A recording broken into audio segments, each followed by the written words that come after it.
Ladies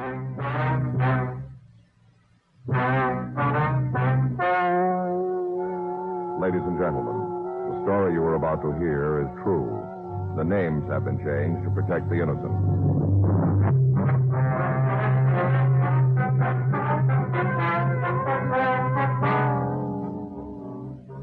You're a detective sergeant. You're assigned the Bunko fugitive detail. A man tells you he's been taken for a large sum of money.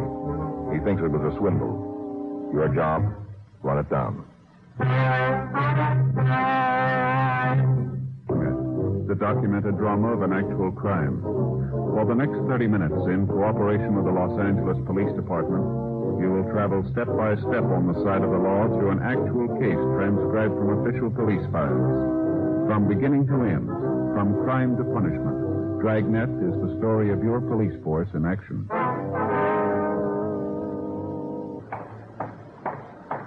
It was Monday, September 12th. It was hot in Los Angeles. We were working the day watch out of Bunko Fugitive Detail. My partner's Frank Smith. The boss is Captain Didion. My name's Friday. I was on my way back from communications, and it was 2:17 p.m. when I got to room 38. Bunko Fugitive. Oh, hi, Joe. All right. I get it. Bunko Fugitive, Friday. Yes, that's right. Mm-hmm. Well, when'd you see him last? Well, how much was it? How much? Mm-hmm. All right, sir. We'll be here. Well, right away if I were you. All right, fine. Fellow's coming in to talk to us. Yeah? Says he gave a friend of his $40,000. Oh. Kind of broke up their friendship. What do you mean? The guy skipped out.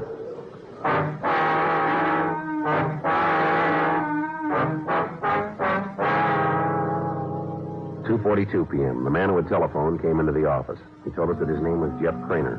He said he had a real estate business on Wilshire Boulevard and that his home residence was on Rossmore, near Olympic. He also said that on the previous Tuesday he had given $40,000 to a man who called himself Philip Bonham. You know where this fellow Bonham lives, Mr. Craner? I know where he used to live. Where's that? Our apartment out in Westwood, real fancy, beams, ceilings, lots of glass, swimming pool, the whole works. He's not there anymore, huh? Well, manager of the building says he moved last Tuesday, the day I gave Phil the money. Who's they? Phil and his brother had the place together. Uh-huh. What's the brother's name? Steve. Does the manager have any idea where they went? Well, claims he didn't leave any forwarding address, just shoved off. How long have you known the Bonhams, Mr. Craner? 6 or 8 weeks. How'd you happen to meet up? Through a friend, a mutual friend. What would you tell us about it? Well, it's not going to come out, is it? Newspapers, anything like that? What do you mean? Well, you see, I'm married. Yeah. Now, we haven't been getting along so well for the last year or so, but I'm still married. Mm-hmm. Well, the way I met up with the Bonhams, you see, it was through a girl. Yeah. What was her name? Barbara Wist. Who's she? Oh, just a girl, that's all. Maybe she was in on it, too. I don't know. Anyway, she introduced me to him. About how long have you known her? Oh, but 3 months, maybe, a few weeks before I met them. I see. We got acquainted at an auction. One of those houses out on Beverly Boulevard where they sell off furniture and things from movie stars' houses. Mm-hmm. Used to spend a lot of my free evenings at those auctions. Wasn't any point in staying home, not my wife feeling towards me the way she does. I didn't buy much, just a piece every once in a while. It looked like a bargain. And that's where you met this woman, huh? Yes. Where was she living, do you know? Had a room at a hotel in Hollywood, the Count George. Mm-hmm. So go ahead, Mr. Craner. What happened next? Well, we got to be pretty good friends, and one night she offered to put me in touch with a couple of guys she knew who said they were interested in buying some real estate and that I might as well handle the deal. Well, that's how I met up with the Bonhams. Yes, sir. We went out to their apartment. They're having a little party. A couple more girls were there. On a Friday night, I guess we all got kind of loaded. Next thing I knew, we were all flying down to Vegas for the weekend. Well, we sure had quite a time for ourselves. Stopped at one of the best hotels, Chateau Lafayette. Everybody making a big fuss like the Bonhams were VIPs. Yeah. After that, we had some deals together. Most of them worked out. Whenever they didn't, the Bonhams took care of me anyhow. What kind of deals? Mr. Craner? I guess maybe they weren't, well, strictly ethical, but there wasn't anything illegal about it. Mm-hmm. You've got to cut a couple of corners if you're going to get ahead in this world. Is that right? I get a little tired of this, Sergeant. Sir? You act like I'm at fault, like I'm the one who's in the wrong. Now, you remember it was me that got swindled in $40,000 worth. Mm-hmm. I'm not the criminal, you know. They are. Sure. You want to tell us about the $40,000, Mr. Kramer? If you're all through with these accusations. Go ahead, Mr. Trainee. All right. It was last Tuesday. Phil Bonham called me at my office. Said he had to see me right away about a proposition, a really big one. Mm-hmm. We met for lunch. Bonham said they'd just had word from one of their contacts in Las Vegas. A couple of Eastern gamblers had tapped the casino of the Chateau Lafayette for $250,000. Mm-hmm. Now, the Chateau needed some money, and they needed it fast. So the owners were willing to sell a 5% interest in the hotel for $100,000. Now, Phil said it was a cinch that we'd get our investment back inside of 6 months, and from then on, it was just gravy. Everybody knows how much those hotels in Las Vegas make. So you gave him the money. Yes, I drew it out of the bank that afternoon. Had to be in cash. Did you know the denominations of the bill? They were all hundreds. Mm-hmm. What happened then? I went back to the office, and the Bonhams took off for Las Vegas. At least that's what they were supposed to do. They said they'd call me from there. But when I still hadn't heard anything by Friday, I went over to their apartment and talked to the manager. He said they'd moved out Tuesday at 5 p.m. Why didn't you get in touch with us then? They didn't seem like crooks, not a bit. What were they like? Well, what? Would you describe them for us? Well, Philip's the oldest. He's about 45. Mm-hmm. Light hair, complexion, How big is he? tall, about 6 foot man. Thin, sort of rangy. Mm. What about his brother? Oh, Steve's maybe 3 or 4 years younger. A little shorter, not much though. A little heavier. What color is his hair? Reddish kind. The girl who introduced you to him, you said her name was Barbara Wist? Yes, that's right. How do you spell that? W-I-S-T. You want to describe her, too? Well, it's pretty hard to say how old she is. I'm not very good at judging a woman's age.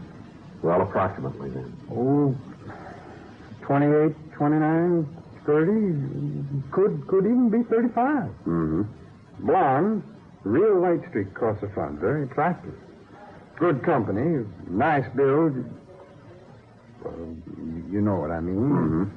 Have you tried to get in touch with her since you saw the Bonhams last? Yes, I called a hotel. Well? She moved out last Tuesday morning. Mm-hmm. Well, how are you supposed to know? What? Well, who to trust? They were so darn nice to me, the Bonhams and Barbara. There wasn't any way of figuring that what they were after. They, like you say, that they were just kind of setting me up. Mm-hmm. Well, you had a tip-off. Yes? Well, when? When you thought you were getting something for nothing.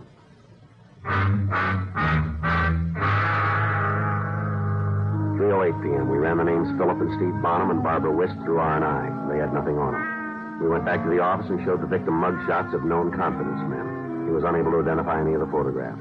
3:32 p.m. We showed him mugs of confidence women. No, not on that page, Sergeant. Uh-huh. Sergeant? My wife won't find out about all this, will she? Not from us. We haven't been getting along for quite a while, but, well, you know, she just wouldn't understand. Mm-hmm. Funny, aren't they? How's that?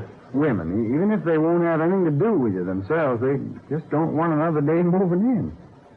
Want to go on to the next page? Oh, yeah, sure.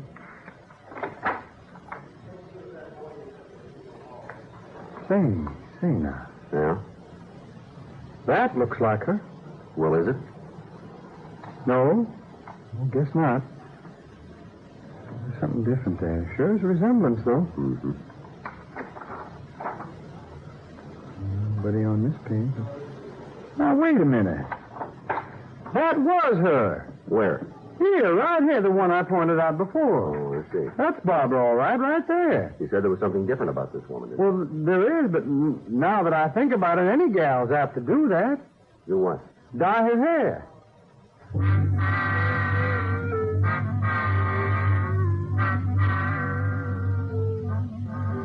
The victim was positive in his identification of the photograph. Frank and I pulled the woman's package. Her true name was Mabel Salton, WFA, 36 years old, 5 feet 4, weight 117 pounds, blue eyes, brunette hair. Her record showed 2 convictions for grand theft and an arrest for suspicion of theft the previous June. 4:15 p.m. We talked to Johnny DeBetta, the officer who had made the June arrest. Yeah, that's right, Joe. Van and I pulled her in. We couldn't make it stick, though. Why not? Well, the victim gave us an ident, but we didn't have enough to hold her on. All she did was introduce the mark to a couple of con men. They did the taking. Mm-hmm. We couldn't prove that she was in on it. The sucker hadn't given her the money. Yeah. Wouldn't cop out either. She's a looker, not a talker. I'd rather tackle a guy any time than a dame like that. Once he decides to keep her mouth shut, you can't get it open with a pair of pliers. What about the guy she was working with? A couple of brothers. Don't remember the names they used offhand. It's in the file, so. Any leads to him? Description, M.O. We put out a local and APB. We couldn't turn them up, though. They must have skipped town. I see. They had a tail for a while, see if she'd lead us to them. Yeah. Nowhere. That's where we ended up. They back in L.A.? They were last week. Make another pigeon? Yeah. And I hope you have better luck than we did. Yeah, we're going to need it. So we've moved on. It won't be very easy to catch up with. No? They got a lot of traveling money. Oh, yeah? $40,000.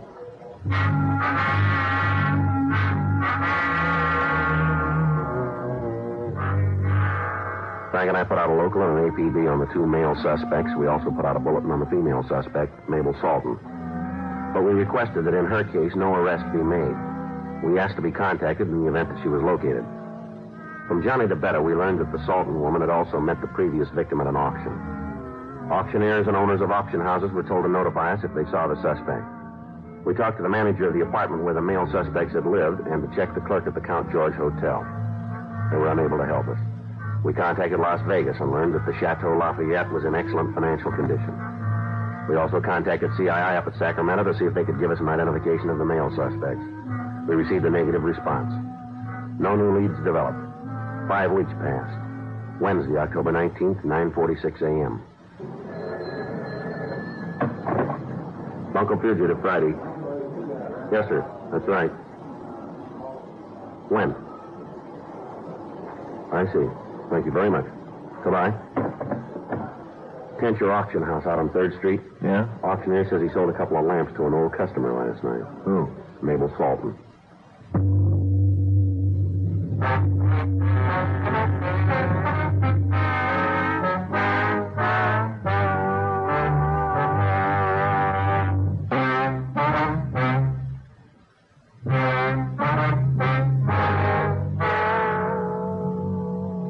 .07 a.m. Frank and I drove out to the Tencher Auction Gallery on West 3rd. We showed the auctioneer a mugshot of Mabel Salton, and he said he was positive she was the woman he had seen the previous night. We went back to the office and had a conference with the skipper. You're sure picking her up won't do any good? Well, it didn't before, Captain. Yeah. Of course, this might not work either. We don't even know if her pals are back in town. Well, how do you plan to make the contact? Hang out at auctions, do a lot of bidding, let her think I'm loaded. I don't know. Maybe it'd be better if Smith went undercover this time. He looks more like a mark to me. Well, now, wait a minute, Skipper. Oh, you know what I mean. Well, I know. I'm afraid using Smith would give us a problem, Captain. Yeah. Take another look at her picture. Not bad, is she? No, that's the trouble. Smith's got a wife.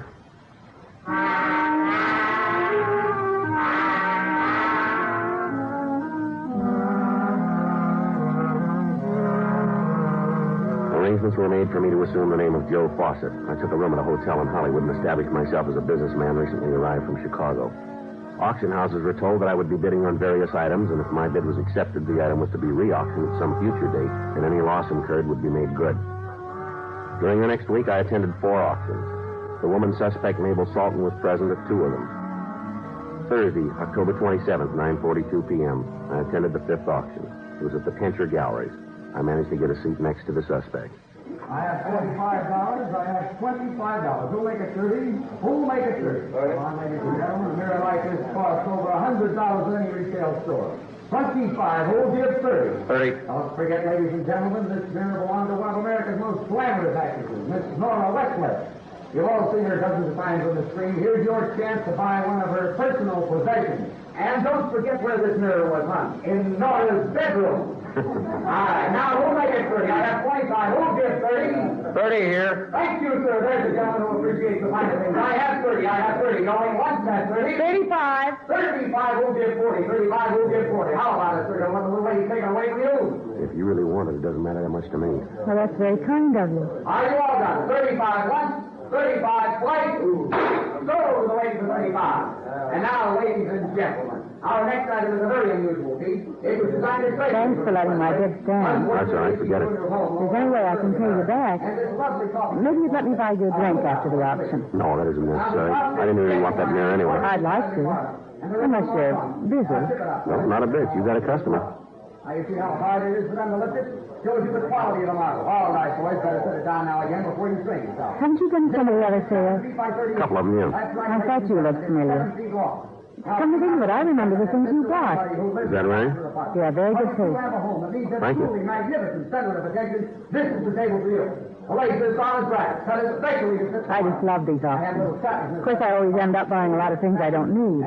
Well, that happens to me, too. And then afterwards, you feel so darn foolish, but there's nothing you can do. By then, it's too late. Yeah, same here. Well, that's true. It isn't properly treated first. But this table will never show a stain no matter what you Yes, want. we have something in common, don't we, Mr. I'm quoting Mr. Fawcett. Joe Fawcett. I'm Mona Eastman. How do you do? Very nice to meet you, Mr. Fawcett. No, the pleasure's all mine.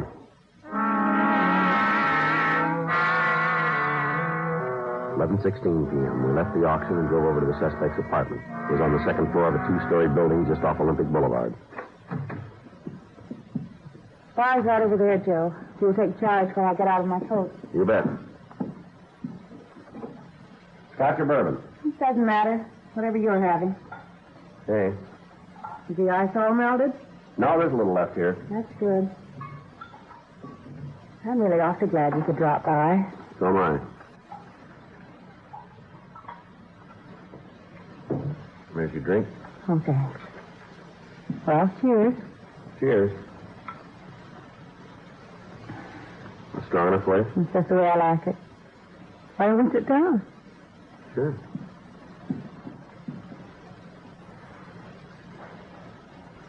Where's your home, Joe?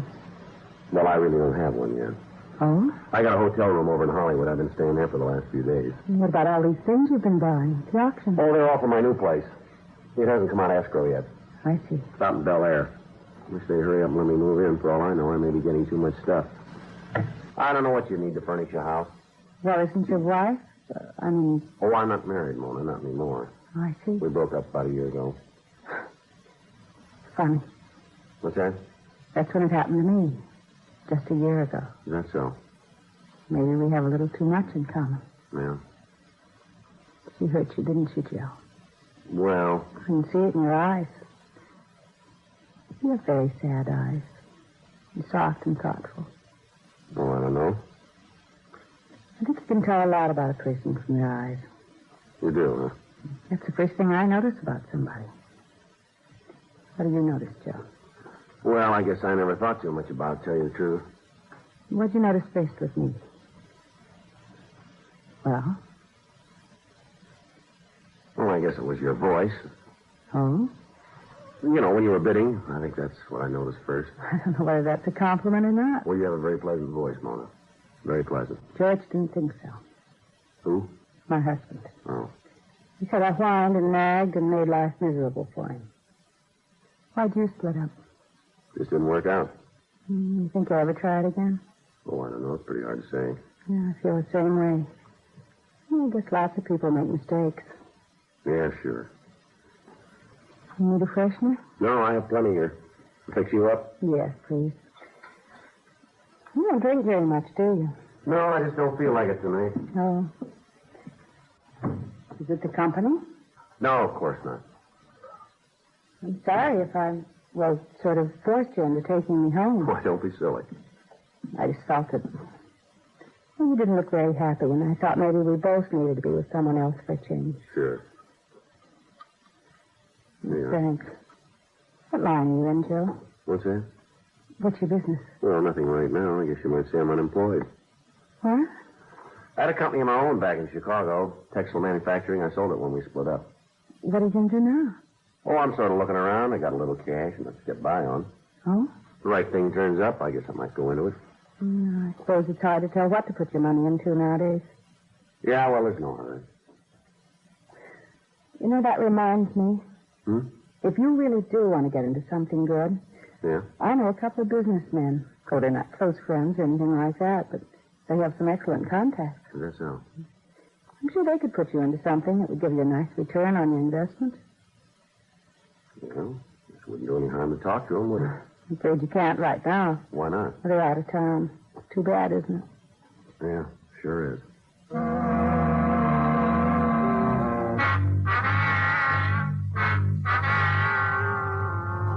The Salton woman told me she'd let me know as soon as her friends returned to Los Angeles. During the next 10 days, I saw her on several occasions. As far as I could tell, the so-called Bonham brothers were still out of town. Tuesday, November 8th, 8:40 p.m. I was in my hotel room. Hello? Yes, Mona. Well, how about tonight? Sure, I'll pick you up. By 9:30? Fine. Bye. You want to get me Michigan 5211, please? That's right. Extension 2572.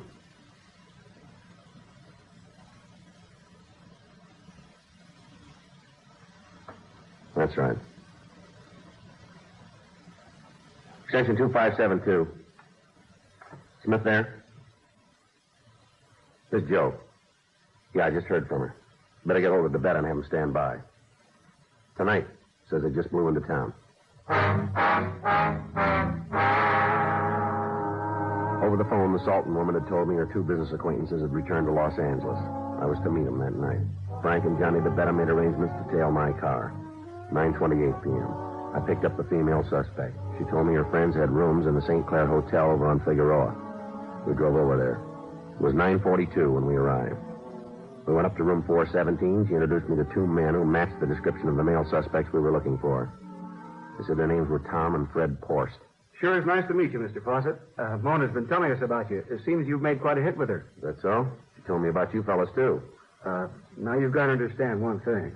What's that? Anything we discuss in the business line, that is, well, it's got to be confidential. Why, sure. You see, my brother and I, we don't make a practice of taking outside investments, right, Fred? Right.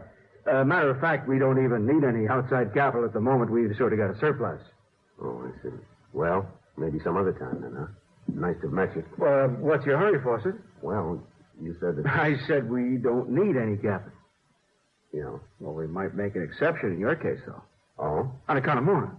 Well, I don't want you to put yourselves out. Something else will turn up. Now, wait a minute. I was just thinking. What's that? Well, it never hurts to spread a good thing around. You got any plans for this Saturday? Well, I don't know. What do you have in mind? Well, I thought we might fly down to Vegas. Get us a couple of girls. You can bring along Mona. Why Vegas? Oh, we got a friend down there. He made a killing at the crap tables a couple of years ago. Mm-hmm. Stuck it in $1,000 bill. Oh? Now, he sort of forgot to mention it on his income tax, and now he could use the loop, but he's afraid to cash in the bills himself. Yeah, I see. He might be willing to sell them to us at a discount. You interested? No, not very. Why not? An old con game like that? What? Was this the best you can do? The $1,000 bill routine's got whiskers on it. I should have known. What are you talking about? How would you know? Listen, Fawcett, what are you doing here anyway? Why'd you want to meet us? I was kind of curious about how you boys work. I heard a lot about you. Huh? Thought maybe I could pick up a new angle or two. Looks like I was wrong.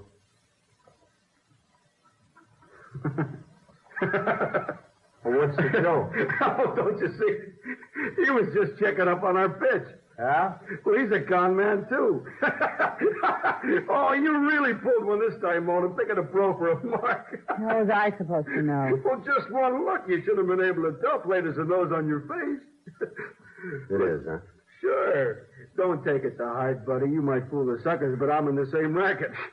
Well, I should have guessed it when you walked in the door. It's written all over you. Yeah. Where you been pitching lately? City Hall. Huh? I'm a police officer. You're under arrest.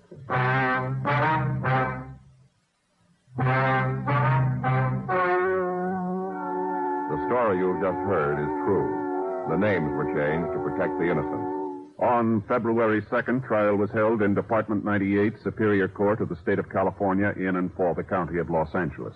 In a moment, the results of that trial.